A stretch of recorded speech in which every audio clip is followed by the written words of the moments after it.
We're here to really get into the insights that matter, cutting through all the noise. And you know that feeling, right? That constant churn of modern life.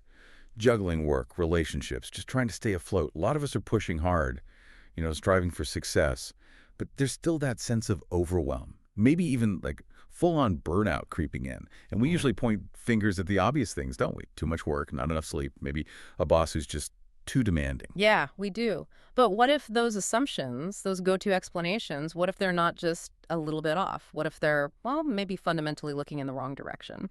So today we're doing a deep dive into some really compelling ideas, stuff that came out of a recent conversation with a very profound thinker. And this wasn't just a casual chat, it was deep. Really insightful, got into the weeds of human connection, brought up some surprising facts, and honestly some perspectives that challenge how we think about stress, belonging, and friendship. The power of friendship, often underestimated, right? Totally underestimated. So our mission here, for you listening, is to unpack all of this. We want to shine a light on those hidden forces shaping our connections today. And yeah, challenge some of those assumptions about what really fixes our biggest problems. We're going to offer some, hopefully, practical takeaways, too. Ways to navigate relationships that feel more authentic, more fulfilling, and maybe even healthier. Surprising stuff. We're looking at what actually fixes the things that weigh us down. Okay, let's jump right in. Because the first big idea here, it really made me stop and think, like really rethink things. Imagine someone says, hey, I've got the ultimate biohack for your mental health. What pops into your head? For me, and probably most people, it's like a new diet, right? Yeah. Or some crazy exercise thing, or maybe an expensive supplement. We're always looking for that shortcut. Exactly. That's where our minds go. Individual optimization. Physiology hacks. But get ready for this one. The idea that emerged is that friends, they aren't just, nice to have around, social accessories. The insight is that they are, in fact, the ultimate biohack. It's a really bold claim, almost provocative, you could say. But the conversation we looked at, it backs it up powerfully. It is bold. I mean, the speaker literally said that strong friendships, real ones, they fix depression, they fix anxiety, and they fix the inability to cope with stress. Just let that sink in for a second. Think about the massive industries built around those exact problems. Right. Pharma, therapy, self-help, Yeah. wellness, everything. And yet, this suggests that human connection, the very thing we often push aside when we're busy chasing success, might actually be more potent, more fundamental. It could well be, and you see hints of this elsewhere, don't you? Like those studies on longevity, the blue zones.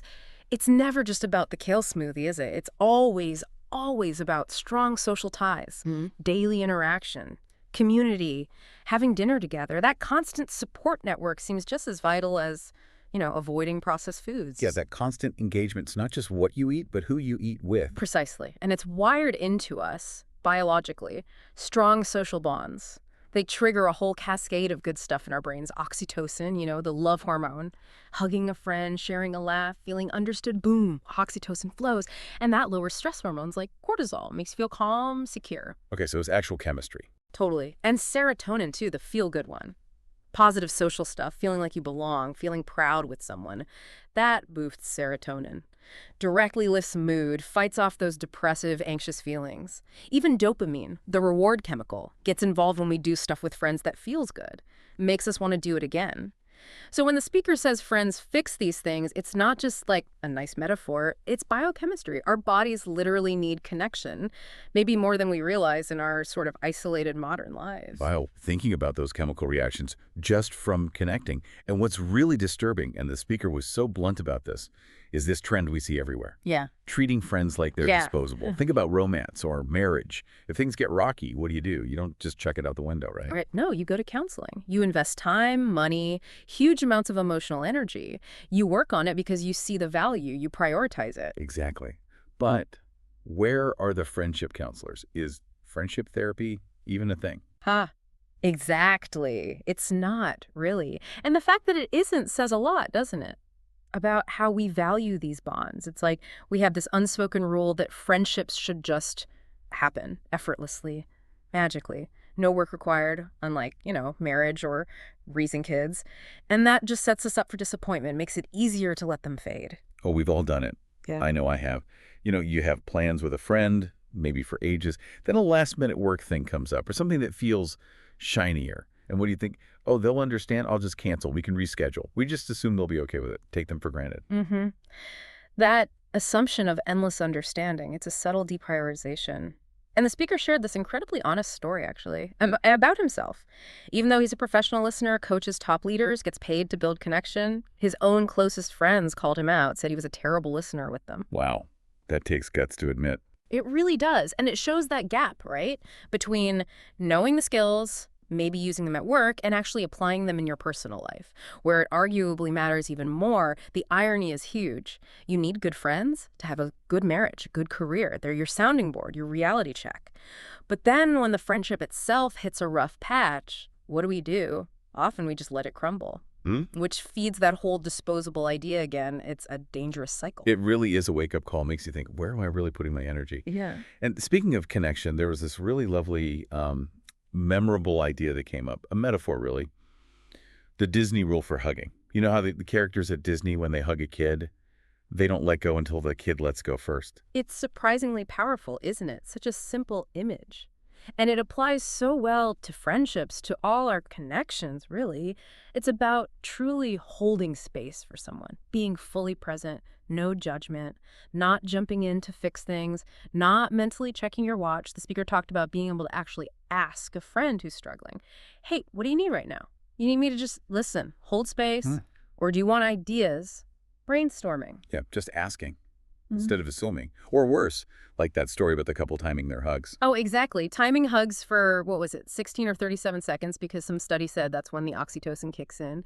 It's a perfect, almost funny example of how we try to engineer intimacy now, reduce everything to data points. We chase the metric and we completely miss the actual feeling. Like lose the magic. You lose the magic. And look, the science about oxytocin, serotonin, it's real. That stuff matters. But the point is, if you're counting, if you're trying to optimize this deeply human thing, you kill the spontaneity. You ignore that gut feeling, that intuition that tells you when a connection is real, when the comfort is there. The kid at Disney knows when they've had enough of a hug. Your body knows too if you just listen to it instead of a stopwatch. And this leads to a really useful filter, actually. Not every friendship needs to be this super deep, soul-bearing, lifelong commitment. But every friendship, it should be additive. It should be worth the time and energy that we invest. If it consistently leaves you feeling drained or less than or just, then maybe it's time to gently ask if that investment is really paying off for either of you. It helps you focus on what really nourishes you. Okay, so let's zoom out a bit from those really personal friendships to the bigger picture. Because all this is happening against a backdrop that's, well, it's challenging. We hear about it all the time, right? Loneliness epidemic. It's not just a feeling anymore. The stats are pretty stark. I think one figure mentioned was 65% of people feel disconnected from others. That's huge. It is huge. And what's really fascinating and maybe a bit alarming is how we might be misdiagnosing the root cause of our own struggles within that epidemic. How so? Well, we often feel that exhaustion, right? That brain fog, feeling overwhelmed, just drained. And we call it burnout. We blame the job, the boss, the career pressure, the endless emails. And sure, those things are stressful. They definitely contribute to fatigue. But the really counterintuitive insight from this discussion is that what we label as burnout might actually, in many cases, be a symptom of loneliness. Whoa. Okay, so the exhaustion isn't just from the work, it's from disconnection. It could be. It's a total reframing, isn't it? It makes you question everything. There was this incredibly powerful example given from the military. A leader, her unit was just toast, exhausted, depleted, completely burnt out. The pace was insane, no end in sight, the usual fix, more time off, right? Mandatory rest. But this leader did something different. Instead of offering leave, she got everyone together and just asked really directly, how many of you are feeling lonely? Wow. What happened? The number of hands that went up? It was apparently staggering. It completely changed her perspective. She realized it wasn't just the work tempo burning them out. It was this deep underlying loneliness, feeling disconnected from each other, from home. So her whole strategy shifted. She started focusing on building connection, not just managing workload, creating chances for real human interaction, encouraging vulnerability, checking in. And guess what? The burnout started to ease. The exhaustion lessened. People felt better. It really makes you wonder, doesn't it, about your own fatigue. Could that feeling of being totally drained actually be your mind and body crying out for connection, not just a break from your inbox? It's a tough question, but maybe a necessary one. It really is. Yeah. A total paradigm shift. And it makes sense when you think about how our sources of community have changed so drastically. Like if you go back say, to the 1950s or so, people had multiple places they belonged, right? It wasn't all just one thing. There was church or synagogue giving you values, community. There was often the job you had for decades, maybe your whole life. That was a huge part of your identity, provided social stuff, loyalty. Bowling leagues, neighborhoods where everyone knew each other, block parties, multi-generational households even. You had layers of belonging built in. Exactly, layers. And now, so many of those traditional pillars have weakened or crumbled altogether. Church attendance is down, those local clubs aren't as common, families are spread all over the country or the world, we move for jobs, we live more individual lives.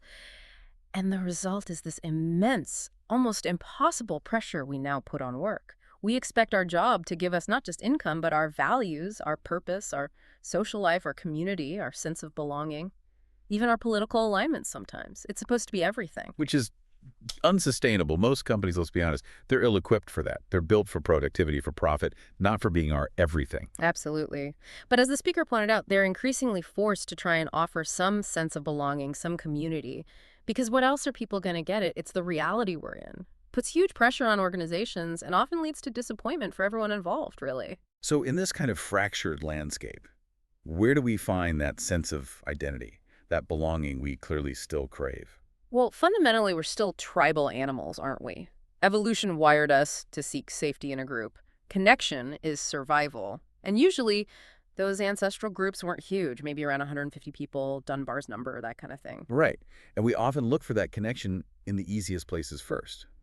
Superficial stuff. Huh? People who look like us, believe the same things, have the same hobbies, like when you're traveling, right? Yeah. And you hear someone with an accent from back home. Instant connection. Even if it's totally superficial, you suddenly trust their restaurant tip more than a local's just because they're, from Ohio, too. It's that primal safety and sameness thing. But it is superficial. It doesn't last. Hmm. What creates those deeper bonds, the real close memberships? Shared values. That's the key insight. Not just shared zip codes or favorite sports teams. Shared core beliefs about the world, about what matters. And there's this fascinating paradox the speaker mentioned, the common enemy paradox. It's often way easier to get a group together based on what you're against, because the enemy, the problem, it's tangible. You can point at it. We're against that. Yeah, you see that in politics all the time. Rallying against something is often more unifying than rallying for something. Exactly. Because what you're for can feel abstract, ethereal, harder to define and measure. So we default to fighting against the visible wall. It gives us clear metrics, a clear target. But the danger, as the speaker pointed out, is what happens if you actually succeed? If you tear down that wall you were fighting against, suddenly the unifying force is gone.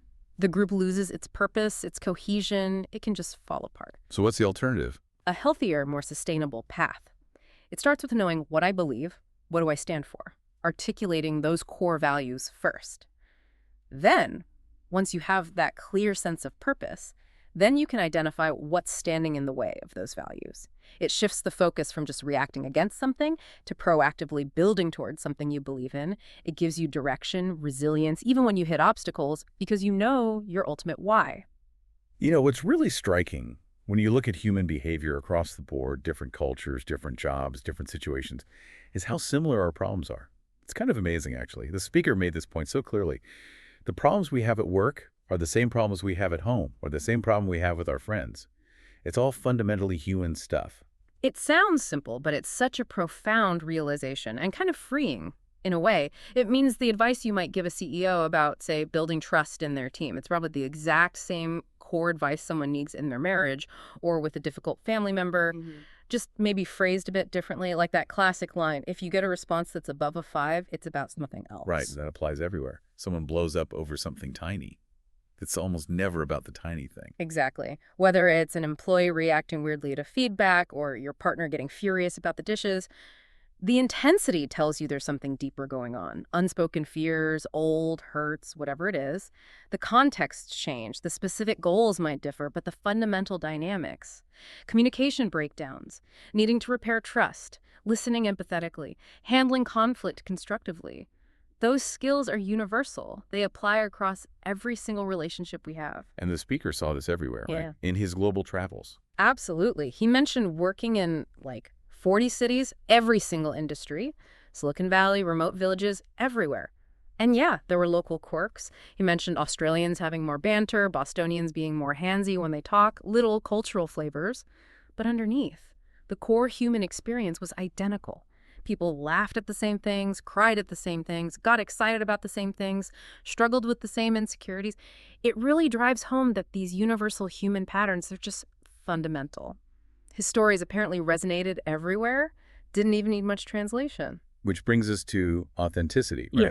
And shared values being the real filter for connection, not that superficial stuff. Precisely. We try, don't we? To connect over things like, oh, you live in California too. Great if you meet someone abroad, maybe. But back home, it means nothing. It can't sustain a real friendship. So it's less about what you do and more about who you are. Exactly. Moving beyond the job title, the hobbies, the location. The real connection the speaker found happens when you can articulate who you are at your core. And even more, why you're here. Your values, your beliefs, your purpose. That's way more magnetic than just saying what your job is. He talked about his own elevator pitch changing from something generic like, I'm a consultant, which just kind of ends the conversation. Yeah, okay, what kind? Yawn. Right. To something much more potent. I teach leaders and organizations how to inspire people. Yeah. And that simple shift, it acted like an instant filter. People whose values resonated with that idea of inspiration, they'd lean in. Their eyes would light up. You'd have a real conversation. Instant connection, sometimes even on planes with strangers, leading to actual friendships. Because their core beliefs clicked. Exactly. And those who didn't share that belief, they'd just ask a polite, surface-level question, and that was that. It shows that our identity doesn't come from our credibility. Being an author, a podcaster, whatever title you have, those things are great, but our identity comes from our beliefs. And when you know your core beliefs, your why, you become adaptable. Reinvention, as he called it, isn't about changing who you are. It's just finding a different route to get to your fixed destination, your purpose. If one path closes, you find another. Because the why is still there. That builds incredible resilience. That makes so much sense. And it ties into that other big universal question, knowing when to quit. We hear it all the time, those conflicting messages. Never give up. Grit is everything. Versus know when to fold them. It's confusing. It is, and the speaker offered this really simple internal metric. Forget the pros and cons list for a second. Just ask yourself, if the sacrifice is worth it, you keep going. It's not logical analysis. It's emotional, visceral, gut feeling. Are you tired, exhausted, facing huge obstacles? Maybe failing? Yes, probably. But despite all that, does the sacrifice still feel worth it? For the goal, the belief, the relationship. If deep down that answer is yes, then you dig deep, you persevere, you find a way. But the flip side is just as important. Crucial. If the sacrifice no longer feels worth it, if the cost emotionally, mentally, physically just outweighs the purpose or the reward, regardless of what anyone else thinks, then it's healthy. It's courageous even to walk away. And this applies everywhere. Friendships, careers, projects helps you tell the difference between a friendship that's just naturally ending, like a graduation, and one that needs that hard conversation, that potential divorce. Yeah, that idea of graduation versus divorce really resonates. Because friendships are messy, aren't they? They change. They're not static. People grow at different speeds, take different paths. Sometimes you just outgrow each other. It's not necessarily anyone's fault. Career moves, getting married, having kids. Life happens. And that distinction the speaker made is so useful. The graduation idea acknowledges that some friendships just naturally drift apart. The thing that held you together may be a specific job, living in the same dorm, a phase of life it's just over. And that's okay. No big drama needed, no formal breakup conversation. It just gently fades. But then there are the other ones, the friendships that are worth fighting for, or where something significant happened, a betrayal, a big conflict, something that really hurts. In those cases, you might need that hard conversation, like a divorce maybe, in terms of needing directness, needing closure, even if the outcome is parting ways. Which brings us to ghosting. Ugh. Right. The speaker was really clear on that. Called it horrible, debilitating, cruel, because it leaves the other person hanging. No closure, no explanation, just gone. And what do? They replay everything, blame themselves, wonder what they did wrong. It's awful. Yeah, it really is. Why do people do it? Usually, he argued, it's the ghoster's own fear of discomfort. They lack the courage to just say something awkward or difficult, like, hey, I'm struggling with this, or I need something different right now. Yeah. They prioritize avoiding their own temporary discomfort over the other person's need for basic respect and understanding. So the advice is, just say something. Pretty much. At least give somebody a breakup, even if it's clumsy, even if you stumble over your words. Just be direct. Give them that closure. They deserve it. And if you genuinely don't know what to say in any difficult situation, the best thing is often just to admit that, look, I honestly don't know what to say right now, but I care about you and I'm here. Or if someone's grieving, maybe just acknowledging the pain. He mentioned texting a friend who'd had a huge loss, just saying, dude, that sucks. I'm sorry, that really sucks. Not fancy, but real, honest, empathetic. That vulnerability, that honesty, it keeps the connection open. Even if it's strained, it's way better than silence, which just lets people fill the void with negative stories about themselves, allows for the messiness. Yeah, allowing for the messiness, which ties back to that holding space idea and really listening.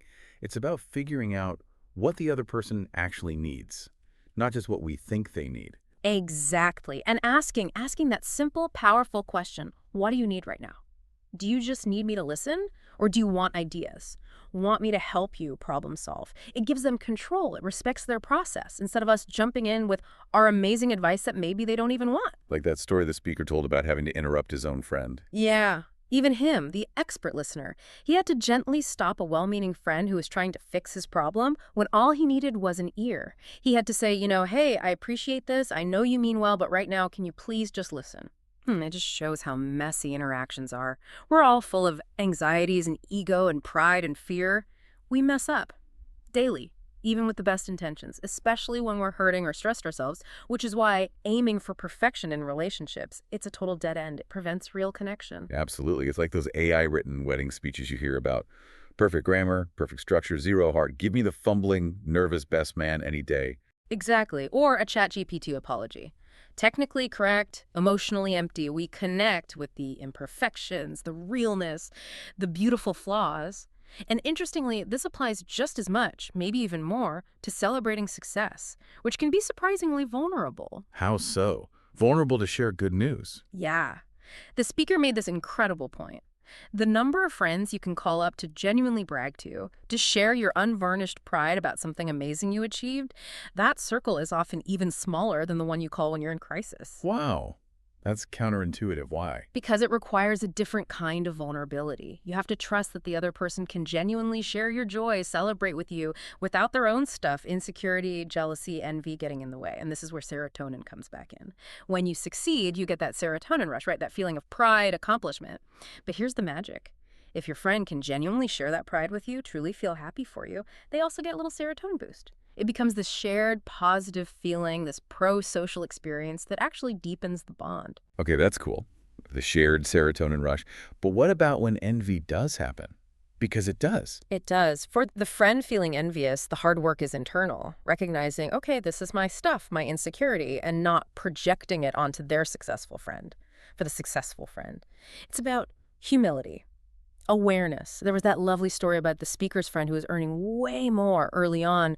The friend knew the speaker was struggling. So subtly, without making a big deal, he just offered to grab the wine or split the bill in a way that eased the burden. No fanfare. Just quiet awareness and kindness. That's real friendship, that awareness. It is. That kind of ego strength, not arrogance, but self-awareness, to see another situation and adjust subtly, that builds incredible trust. Allows the friendship to navigate those differences. It all comes down to communication, really. The speaker used the analogy. Communication is like lubrication for relationships. The more you talk, honestly and openly, the smoother things run. And that includes talking about the friendship itself, saying things like, you know what I love about our friendship, or hey, I've been feeling a bit disconnected, can we talk? That keeps things healthy. It's maintenance. And if you need space, saying, I've got stuff going on, or I'm feeling overwhelmed, way, way better than just pulling away silently and letting them wonder why. And even saying, I'm sorry, understanding what that really means. Exactly. It's not always about admitting you were wrong or at fault. It's about taking accountability for the things you said or the actions that were performed and their impact. Like the example of accidentally rolling your bag over someone's foot at the airport. You say sorry immediately. Right. Not because you're a bad person, but because your action, even unintentional, caused harm or inconvenience. Acknowledging the impact is key. It's all part of embracing the messiness, isn't it? Moving away from this obsession with metrics and perfection. Totally. We count everything now. Sleep cycles, steps, protein grams. And in doing that, the speaker argued, we've lost trust in our own bodies, our own feelings, our intuition. The beauty of real connection, like that Disney hug, isn't about timing it for oxytocin. It's about letting it happen, feeling it, trusting the process, not the stopwatch. That space to be messy, to be vulnerable, to be imperfectly human in our relationships. It's not automatic, it's earned. Through showing up, being real, doing the work, being vulnerable, not chasing some impossible ideal of perfection. Because ultimately, to be human is to be imperfect. To be imperfect is to be human. That really stuck with me. We fall for the quirks, the vulnerabilities, the real stuff. It's about embracing your own messy, wonderful self and giving your friends the space to be theirs too. That's where the truly fulfilling, healthy, and yes, biohacking connections actually happen. Hashtag tag outro. So, as we wrap up this deep dive, let's just quickly hit those core takeaways again. First, friends. They're not optional extras. They might just be the ultimate biohack for your well-being, fighting depression, anxiety, helping you cope with stress. It's biochemically real. Second, our traditional anchors of belonging. They're shifting. Work is under pressure to fill the gaps, but true connection. That still comes down to shared values, not just surface similarities. In navigating all this, the actual practice of friendship, it requires effort, intentionality. It needs vulnerability, the courage to have tough conversations, to really listen, to say sorry for the impact you have. It's about embracing the beautiful messiness of it all. Absolutely. So, here's a final thought to take with you, something to chew on.